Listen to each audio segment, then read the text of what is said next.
저를 아시는 분들은 아시겠지만 저는 이 시대의 보편적인 일반적인 생각, 가치관 이거와는 좀 거리가 있는 사람입니다. 그래서 제가 하는 말과 불편하신 분들도 분명히 많이 계시겠지만 많이 계시다는 거 잘 알고 있지만 그래도 할 말은 해야 하기 때문에 감히 이 말씀을 전하고자 합니다. 저는 이 시대를 어떻게 봐야 할 것인가 라는 생각을 하다 보면 참 사람을 뻔뻔하게 만드는 그런 시대에 우리는 살고 있습니다. 성공한 사람들 얘기를 들어봅시다. 저는 성공한 사람들의 자서전을 별로 좋아하지 않습니다. 성공했다는 사람들의 자서전을 보면 하나같이 똑같이 하는 얘기가 있어요. 난 이렇게 불우한 환경 속에서 자랐고 난 이렇게 불리한 상황이었는데 내가 정말 열심히 일해서 내가 정말 똑똑해서 내가 정말 능력이 많아서 이 모든 어려움을 다 헤치고 이런 큰 성공을 할 수 있었어 라고 하면서 자랑을 하죠. 그리고 그것이 우리나라에서는 흑수저 신화라고 할 수 있습니다. 그러나 저는 누가 뭐래도 흑수저 신화를 경멸하는 사람입니다. 왜냐하면 이 세상에 흑수저란 건 없기 때문입니다. 요즘 유명한 인사들, 영향력에 있는 분들 중에 저와 생각이 비슷한 분이 한 분 계시더군요. 더본코리아의 대표 백종원 씨입니다. 얼마 전에 그분이 하신 얘기인 것 같아요. 뭐 유튜브에서 보다 보니까 그분이 했던 얘기 짤로 이렇게 그러니까 쇼트로 이렇게 올라오는 걸 봤는데 그분이 이제 자기가 애지중지 수십 년을 피땀 흘려 일구신 회사가 이제 상장을 앞두고 있죠. 이 회사를 상장하면은 이제 백종원 씨는 공식적으로 수천억 개 자산가가 됩니다. 그런 백종원 씨를 보고 이런 얘기를 많이 하나 봐요, 사람들이. 백종원 씨 당신이야말로 이 시대의 자수성가형의 대표적인 인물이다. 왜냐하면 이 더본코리아라는 회사를 당신이 세웠고 당신이 운영했고 당신이 성장시켜서 모든 걸 당신의 힘으로 했기 때문에 당신이야말로 진정한 자수성가로서 다른 사람들의 모범이 되는 사람이다 라고 하면서 백종원 씨한테 뭐 이런 얘기를 이런 칭찬을 많이 하나 봐요. 근데 이 칭찬에 대해서 백종원 씨는 전혀 다른 이야기를 하고 있습니다. 자기는 절대 자수성가한 사람이 아니라는 거예요. 자기는 자수성가로 살아가는 사람이 절대 아니고 그 누구보다도 부모님의 덕을 많이 봤다고 얘기를 합니다. 왜? 이 사업 더본코리아라는 회사를 창업하고 일군 거는 자기가 한 게 맞지만 백종원 씨 본인이 한 게 맞지만 이것이 가능했던 건 부모님 때문에 가능했다. 우리 집이 그러니까 백종원 씨 자신네 집이 부유한 집안이었고 부모님이 음식에 관심이 많았기 때문에 어려서부터 그 당시에 보통 다른 사람들은 엄두도 못 낼 아주 맛있는 음식을 많이 먹어봤고 또 여유가 됐기 때문에 거기서 한 걸음 더 나아가 전국 방방곳곳을 다니면서 각지에 유명하다는 음식들 이곳저곳의 사내 진미들을 다 어려서부터 맛보고 성장했기 때문에 자기는 뭐가 좋은 음식이고 뭐가 맛있는 음식인지를 안다는 거예요. 그리고 그것이 자신의 성공에 중요한 도움이 됐다는 겁니다. 여러분 방송 같은 거 이제 박종원 씨 이제 골목식당 이런 거 보게 되면, 그러니까 보통 장사하는 사람들이 적당히 넘어가려고 하는 거를 음식 같은 거 할 때 귀신같이 집어내는 그런 장면들이 있습니다. 근데 그게 가능했던 게 어려서부터 뭘 많이 먹어봤기 때문에. 그런 얘기 있잖아요. 고기도 먹어본 놈이 먹는다고. 좋은 고기를 어려서부터 많이 먹어봤기 때문에 고기를 딱 먹었을 때 이게 좋은 고기구나, 나쁜 고기구나 알고, 이 고기가 안 좋은 고기라면 왜 나쁜 고기인지를 배울 수 있었고, 이 고기가 다른 고기와 달리 유독 맛있다면 이 고기가 왜 맛있는지를 누가 의도했던 바는 아니지만 어려서부터 자연스럽게 배워왔고, 그래서 오늘날에 자기가 있을 수 있었기 때문에 자기는 절대 자유성가형의 사업자가 아니라라고 단언하고 있더구만요. 저 그 말을 들으면서 맞아, 저거야 라는 생각을 했습니다. 오늘날은 특히 제가 뭐라고 해야 되나요? 자수성가에서 본인이 성취한 것은 값진 것이고 부모로부터 물려받거나 한 것은 별볼이 없는 거로 취급하는 오늘날의 이 시대의 풍토는 정말 나쁜 생각을 사람들에게 하고 있습니다. 성공하지 못한, 아니 자신의 지금의 삶에 만족하는 사람들이 입에 달고 다니는 얘기 중에 하나가 뭔지 아십니까? 우리 엄마 아빠는 나한테 해준 게 없어. 우리 엄마 아빠가 나한테 해준 게 없어. 그래서 난 이렇게 살 수밖에 없어. 라고 하면서 자신의 무능함, 자신의 실패의 책임을 전부 부모한테 넘기고 있습니다. 반면에 성공했다는 놈들 치고 우리 부모님 덕택에 제가 이렇게 성공할 수 있었다는 얘기 한 사람 별로 없어요. 다 부모님한테 학대받고 성장했대요. 다 부모님한테. 다 엮이는 가정이었대요. 다 자기 아빠는 가정폭력을 일삼던 사람이었고 다 자기 엄마는 불성실한 가정주부였대요.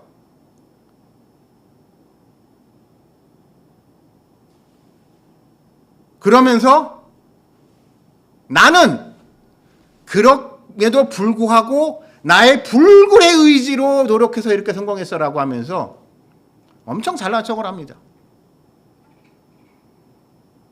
그러면서 다른 사람들한테 시끄러져. 너요? 견딜만 하겠네. 너가 성공하지 못한 거 네가 못나서 그런 거야. 너 나같이 열심히 해봤어? 라고 하면서 자기 합리화를 합니다. 자, 이것은 이런 우리 세속적인 성공에서뿐만이 아니라 신앙생활에서도 마찬가지입니다. 어느 순간부터요, 한국교회에서 아주 이상한 두 가지 모습이 있습니다. 모태신앙을 약간 조롱하는 듯한, 모태신앙은 모태식당이다. 무슨 얘기인지 아세요? 모태신앙이기 때문에 할 수 있는 게 없는 모태식당 신앙이다 라고 하면서 모태신앙을 습관적으로 교회를 다니고 문화적인 그리스도인일 뿐이지 그 사람들은 진정 거듭난 그리스도인이 아니야 라고 하면서 약간 폄하하고, 진정한 그리스도인은 거듭난 그리스도인이야. 거듭난 그리스도인이라면은 신앙에 열심히 있어야 돼.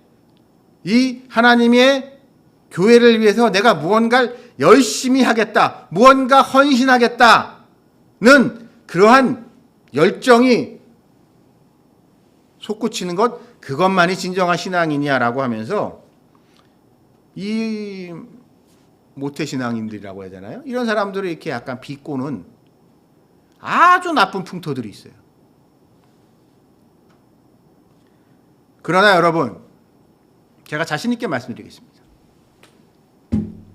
교회 박해가 닥쳤을 때 누가 교회에 남아 있을 것 같습니까? 제가 어렸을 때부터 지냈던 친구들 중에 교회를 한때 다니고 뭐 했던 많은 친구들이 있죠. 걔네들 중에 제가 단언합니다. 제가 아는 범위 내에서 그나마 교회를 다니고 있는 애들은요, 모태신앙이었던 애들밖에 없어요. 교회를 열심히 안 다니고 뭐 주일에 무슨 일이 있으면은 뭐 교회를 잘 빠지고 봉사도 안 하고 헌금도 제대로 안 할지라도 그래도 교회의 문 벽 안에 있는 사람들은 거의, 제 개인적인 경우이지만 거의 모태신앙의 사람들이 많은 경우들이 압도적으로 많습니다. 왜냐하면 이 신앙의 열심이라는 것은요, 좋게 말하면 교회에서 부려먹기 좋은데, 나쁘게 말하면 이것이 인간의 공로가 될 가능성이 높습니다. 그리고 이것은 초대교회 상황에서도 마찬가지였던 것 같아요. 자, 초대교회 상황을 오늘 이 말씀의 배경이 되는 에베소 상황을 한번 봅시다. 잘 나가기만 했던 에베소 교회가 로마 제국의 입장이 반기독교적으로 바뀌면서 박해를 받기 시작합니다. 어려움에 처하기 시작합니다. 그런데 이런 어려움이 됐을 때 어떤 사람들은 교회를 떠났겠죠. 그러나 어떤 사람들은 교회를 안 떠났습니다. 근데 이 박해라는 것의 특징이 뭐냐면요, 좀 파도 같아요. 황제가 어떤 사람이냐에 따라서, 상황에 따라서 어떨 때 막 교회를 박해하다가 또 상황이 바뀌면 또 풀어줘요. 좀 공식적으로 기독교를 인정한 거는 이제 콘스탄티노플 대제가 밀라노 칙령 314년 밀라노 칙령을 통해서 기독교를 공인했지만 그 이전 300여 년의 기간 동안 로마 제국이 교회를 계속 끊임없이 못 살게 군 게 아니고요. 박해했다가 좀 놔줬다가 박해했다가 놔줬다가 여러 차례 반복이 되거든요. 자, 이런 과정에서 무슨 문제가 생기냐? 교회를 잘 다니고 있었어요. 교회 분위기 좋았어요. 근데 교회에 어려움이 딱 닥쳐요. 그러면 남을 사람은 남고 도망갈 사람은 도망가고 숨을 사람은 숨습니다. 그리고 남은 사람들 중에 어떤 사람들은 순교까지 하게 되죠. 근데 문제는 언제 발생하냐? 이 박해가 사라졌을 때. 이 박해가 이제 누그러지게 되면 어떤 일이 꼭 벌어질까요? 교회를 나갔던 사람들이 다시 기어 들어오기 시작합니다. 즉, 박해가 두려워서 교회를 떠났는데 박해가 끝나고 난 다음에 이제 평안한 세상이 되니까 옛날에 자신이 교회에서 누렸던 그 은혜가 또 기억이 나서 또 그런 사람들이 교회에 기어 들어와요. 그럼 어떤 일이 벌어질까요? 교회에서 싸움이 납니다.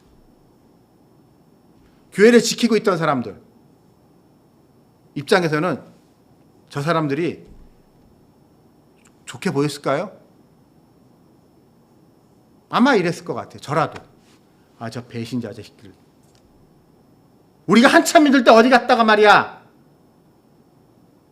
이제 좀 세상 살만해졌더니 이제 다시 기어 들어왔다고? 야, 우리가 얼마나 고생했는 줄 알아? 여기서 교회 지키느라고? 라고 하면서 그 신앙의 열심이 그들의 공로가 되어버리는 그러한 아주 위험한 상황에 빠지게. 이 위험을 누구보다도 잘 아는 게 사도 바울입니다. 왜냐하면 역사적으로 봤을 때 이런 과정을 통해서 바리새인들이 등장했기 때문이죠. 사도 바울은 자기 자신을 바리새파라고 얘기를 하잖아요. 바리새인들이 어떤 인간일까요? 자, 고레스 왕의 칙령 이후에 예루살렘으로 돌아온 이스라엘 사람들, 유대인들은 종교적 자치를 누리면서 그냥 비교적 잘 지내왔어요. 몇백 년 동안. 그들의 종교적 특수성과 민족의 고유성을 인정받으면서 지도자가 뭐 황제가 이 사람이 됐든 저 사람들이 됐든 큰 문제 없이 그냥 그럭저럭 잘 지내왔는데 이제 어느 거기를 새롭게 지배하게 된 어떤 왕 중에 이상한 놈이 등장을 해서 야, 우리 이 헬라 지역의 다른 데랑은 다 그리스 로마 신화를 믿는데 왜 너희만 이상하게 그래? 왜 너희만 돼지고기를 안 먹는다 그래? 왜 너희는 일요일날, 이게 토요일이죠? 주일날 일 안 하겠다 그래? 이상한 놈들이네. 야, 이 땅은 내 땅이고 내가 여기 왕이야. 토요일날 와서 일해. 무슨 왕인 내가 일하라면 일하는 거지, 새끼들이. 그리고 왜 돼지고기를 안 먹어? 이 맛있는 거를. 하면서 억지로 사람들 돼지고기를 먹게 하고요. 억지로 주일날, 그러니까 토요일이죠. 안식일날 나와서 일하게 했습니다. 억지로. 그리고 이런 막 박해를 닥쳐요. 이 박해가 닥쳤을 때 끝까지 이 박해에 이것에 저항했던 사람들이 바리새인들입니다.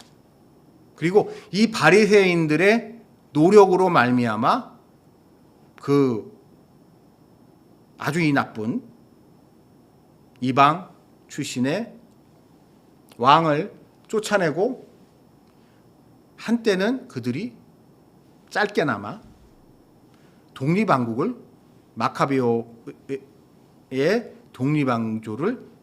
왕국을 세울 정도로 융성해졌어요. 이 과정을 통해서 이 바리새인들은 계속 이러는 거죠. 내가 누군지 알아? 나!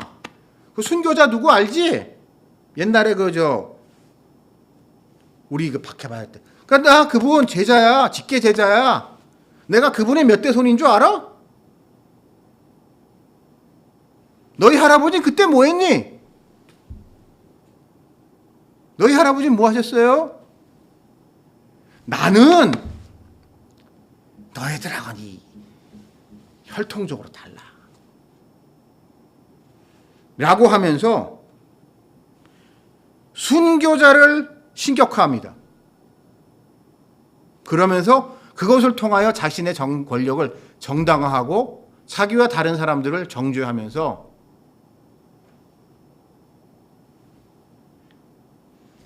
오히려 하나님의 영광을 가리는 짓들을 그들이 해왔다는 것을 누구보다도 잘 아는 것이 본인 자신이 바리새파 출신인 사도 바울이었기 때문에 하나님의 은혜가 아닌 인간의 공로가 바로 앞세우는 것이 얼마나 위험한지 너무나 잘 알고 있었고 지금 에베소 교회가 그 첫 단계로 빠져 들어갈 수 있는 처지였기 때문에 오늘 이 에베소서에서 사도 바울은 단언을 하고 있습니다. 사도 바울은 여기서 은혜란 무엇인가에 대해서 강조합니다. 우리가 은혜가 여러분, 제가 이런 이야기를 하면은 불편하실 분이 있는데요. 은혜는 그냥 은혜예요. 우리가 그 은혜에 응답을 하느냐 안 하냐는 아무것도 아닙니다. 우리 인간은요, 그 은혜에 응답할 능력도 없는 존재예요. 그것이 은혜라는 사실을 알지도 못하고요. 그 은혜에 보답해서 우리가 무엇을 하겠다는 마음을, 그런 생각을 가질 수도 없는 존재이고요. 그런 생각이 들었다고 하더라도 그것을 할 수 있는 존재도 아닐 뿐더러 설사 그것을 했다고 해도 그것이 진짜 하나님의 뜻에 합당한지 안 한지 우리는 알 수 없습니다. 왜냐하면 우리는 그만큼 타락했고 하나님의 은혜가 없다면 비록 우리가 하나님의 은혜에 보답하기 위해서 신앙적 열심을 다했다는 그 행동이 그 어느 것보다도 하나님의 영광을 가리는, 하나님이 제일 싫어하는, 교회를 욕되게 하는 그런 미친 광신도의 행위가 될 수 있기 때문이죠. 이 사도 바울이 경고하고 있는 바리새인들과 같이요. 그래서 사도 바울은 오늘 이 말씀에서 모든 것이 하나님의 은혜, 그리스도 예수로 말미암아 있는 하나님의 은혜고 그냥 하나님의 선물이라는 걸 강조하고 있습니다. 아무 이유가 없어요. 그냥 하나님이 주신 거예요. 행위에서 난 것이 아니라는 점을 누누이 강조하고 있습니다. 제가 좀 이런 얘기하면 불편할 수 있는데요. 제가 이런 얘기하면 목사님들이 싫어하겠지만 어떤 면에서 교회에서 행위를 강조하는 것은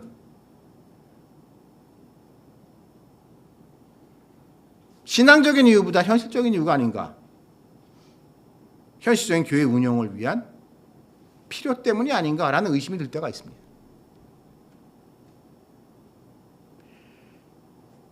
그것은 물론 교회라는 것이 존재하고 유지되기 위해서는 거기에 합당한 책임을 져야겠죠. 그 구성원의 한 사람으로서. 그러나 그것은 하나님의 본질적으로 하나님의 은혜와는 별개의 것입니다. 그것은 하나님의 은혜에 대한 보답이라기보단 내가 교회라는 곳, 구체적인 무슨 교회라는 그 교회 구성원의 한 사람으로서 내가 마땅히 해야 할 책임을 다하는 것에 해당하는 것입니다. 그렇기 때문에 그것은요, 우리 국민이 세금을 내고 국민이 자신의 의무를 다하는 것과 마찬가지인 것이지 그것이 하나님의 은혜, 구원의 은혜, 이거와는 차원이 다른 종류의 문제인 거예요.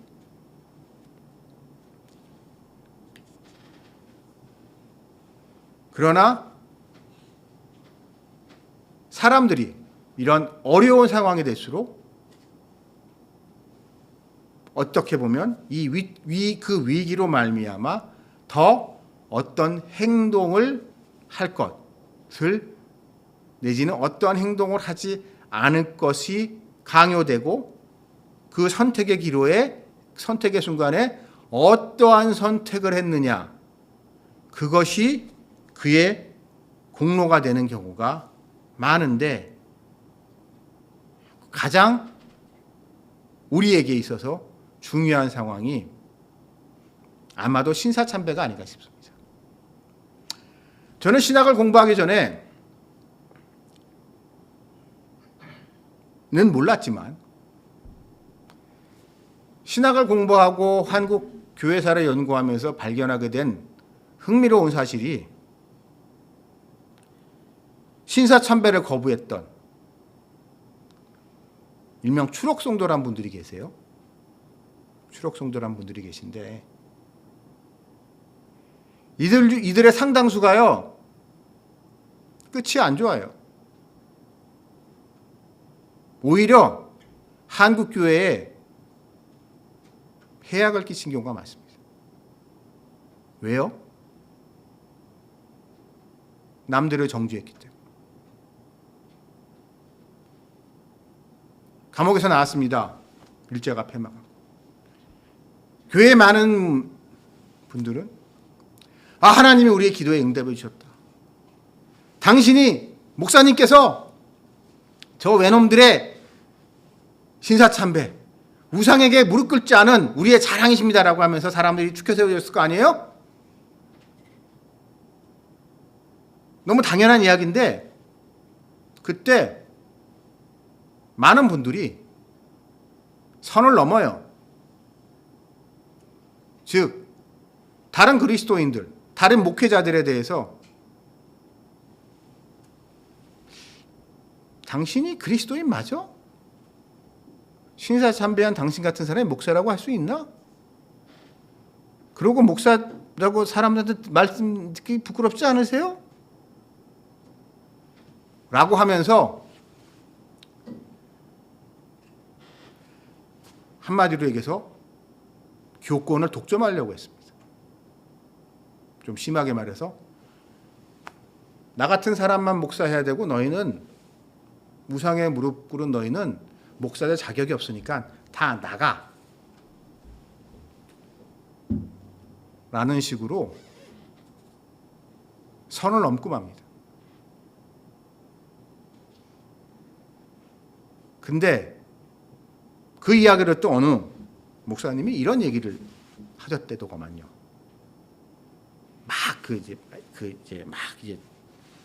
추록성도에서도 목사님이 막 뭐라고 하니까 어느 순간 폭발해서 이런 얘기가 나왔다고 합니다. 우리는 밖에서 뭐 좋았는 줄 아시오? 따지고 봅시다. 외놈 밑에서 서론 받기는 매한가지였고 고생하기는 매한가지였어요. 일제 말기 이런저런 이유로 일제에 협력할 수밖에 없었던 신사참배를 했던 이런저런 목사님들이나 이런 성도들이 내키진 않지만 어쩔 수 없이 그럴 수밖에 없었고 그랬음에도 불구하고 예배 시간마다 일본 순사들이 칼 차고 뒤에 서가지고 저 목사가 뭐라고 설교하나 이렇게 들어보고 목사가 설교하는데 중간에 마음에 안 들면은 그만 하고 예배를 중단시키고 경찰서로 끌려가서 도대체 무슨 얘기를 하는 거냐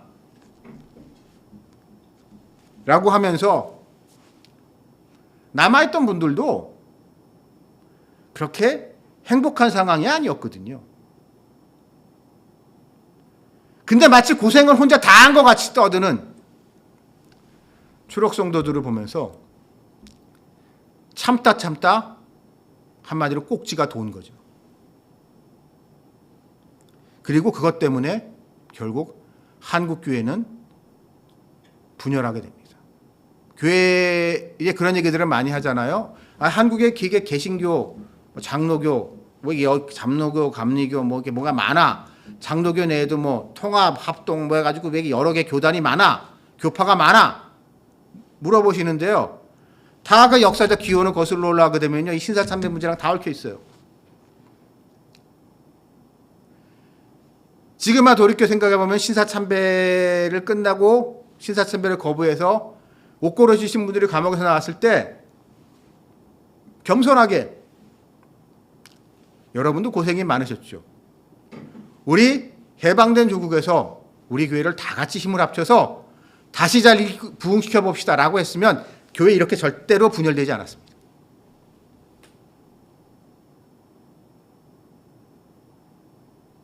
근데 거기서 네가 잘났네 내가 잘났네 하면서 심지어 더 웃기는 얘기 하나 해드릴까요? 추록성도들 내에서도요 등급을 갈랐습니다. 일제에 대한 협조를 어느 정도까지 하는지 감옥에서조차도 하여튼 제가 이 얘기까지 하기는 그 추록성도 사이에서 나는 이 정도까지 버텼는데 너는 저거밖에 못 버텼 이러면서 자기네들끼리도 거기서 급을 나눠요.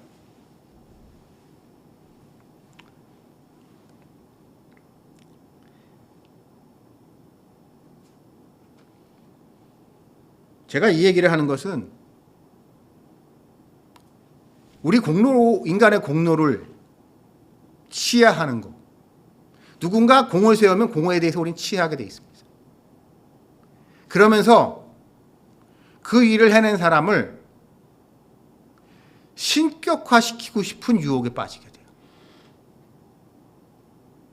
특히 이 신격화의 유혹에 누가 빠지는 게 되냐면요. 그 본인보다도요. 그 밑에 제자들이 유혹에 빠지게 됩니다. 자기는 안 그랬으면서 야, 우리 스승님이 얼마나 대단한 분인 줄 알아? 내가 섬기는, 내가 모시는 목사님, 내가 스승으로 사부로 모시는 목사님이 이렇게 훌륭한 목사님이야 라고 하면서 정치질을 시작을 합니다. 한편으로 충성 경쟁도 벌이고 내부적으로는 밖으로는 다른 사람들을 무시합니다. 왜? 자기 스승님만이 진정한 참 목사고 나머지 목사들은 그냥 뭐 그러기 때문에 그 사람들의 제자인 저 사람들은 애초에 정통성이 없다고 보는 거죠. 그렇게 한국교회는 분열이 됐습니다. 근데 여러분 흥미로운 사실이 뭐냐면요.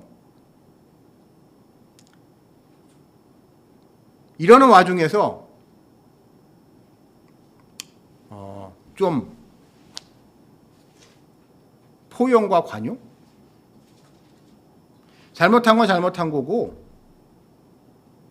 하나님 앞에 그러니까 예수님 하나 우리는 참회의 기도 회개를 하면서 참회의 기도를 하지만 해서 이것에 대해서 자숙하고 다시는 그러지 않겠다는 굳은 결심을 하지만 내가 내 자신에게 대해서 타인에게 대해서도 너그러운 꼬투리 잡지 않고 너 그때 뭐 했어 이러지 않고 그런 분들이 몸담았던 교회가 결국 크게 부흥하고 성장했습니다. 반면에 역사적 정통성 면에 있어서 너무나 자랑스러운 그런 분들이 세운 교회와 그분들의 후손들이 운영하고 있는 교회들은요. 참 그렇습니다. 제가 이러한 한국교회의 역사적 사실을 처음 배우게 됐을 때, 알게 됐을 때 처음에는 좀 혼란스러웠습니다. 제 자신조차도. 이왕이면 저렇게 옥고를 치르고 고생하신 분들이 세우신 교회가 내진 교단이 부흥 성장했어야 되는데 저긴 왜 저렇게 됐을까?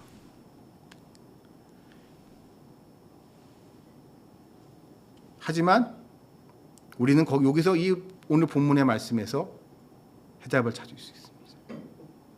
누군가 순교를 했다? 여러분, 하나님의 은혜 없이 순교할 수 있을 거라고 생각하십니까? 하나님의 은혜가 없는 죽음은요, 개죽음입니다. 아무나 순교할 수 있는 거 아니에요.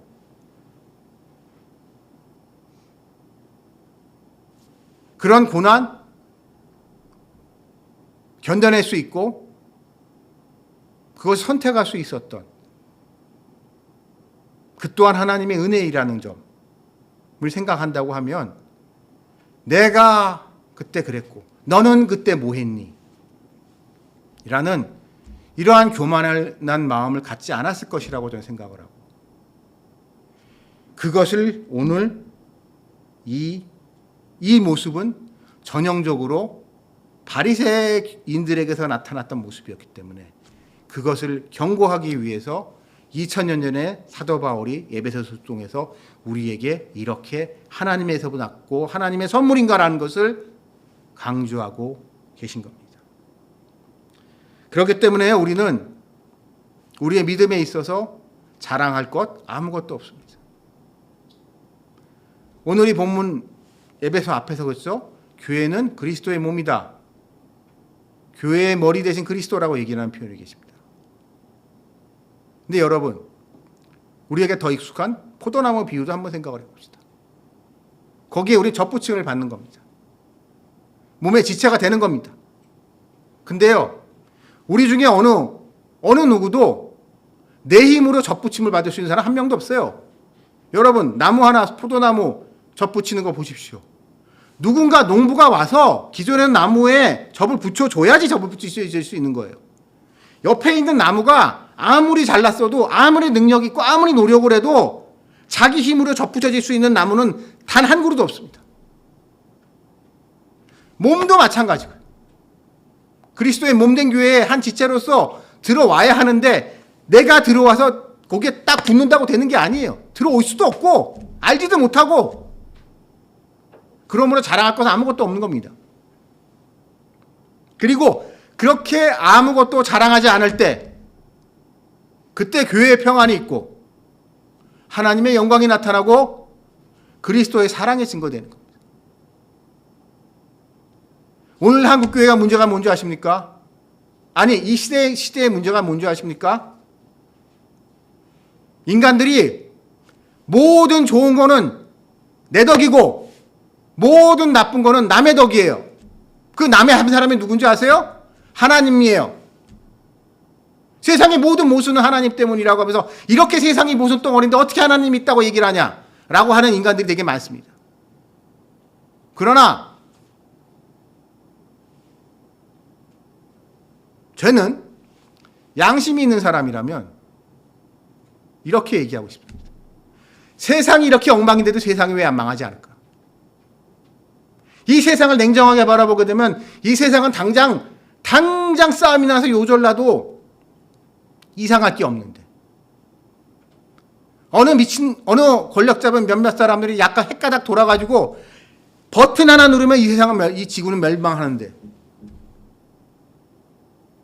왜 멸망하지 않고 이 부패한 시대가 무엇이 그럼에도 이 수많은 문제에도 불구하고 모순에도 불구하고 아직 이 세상에 굴러가게 할까요? 그것이 은혜입니다. 그렇기 때문에 은혜인 겁니다. 우리가 잘 살아야 될 이유가 없음에도 불구하고 하나님이 잘 살게 해주고 우리가 죽어 마땅하지만 죽지 않고 살게 해주신 것 그 자체가 거기 때문에 우리는 그 모든 것을 감히 은혜고 우리에게 난 것은 그렇기 때문에 아무것도 없다고 단언할 수 있어야 하고 그렇게 고백할 수 있어야 됩니다. 그러므로 여러분이 성공을 한다든가 남들이 칭찬을 할 때 그 칭찬 듣지 마시고 사람의 칭찬이라고 듣지 마세요. 저건 악마의 속삭임입니다. 악마의 속삭임. 여러분은 언제 어디서든 우리는 나는 무익한 사람이고 난 한 거 아무것도 없고 모든 것이 정말 처음부터 끝까지 하나님의 은혜였다는 것을 입술로 고백할 뿐만이 아니라 머리에 새겨놓을 머리로 생각할 뿐만 아니라 마음에 새겨놓는 심중에 새기는 여러분들이 되시기를 주님의 이름으로 축원합니다. 같이 기도드리시겠습니다.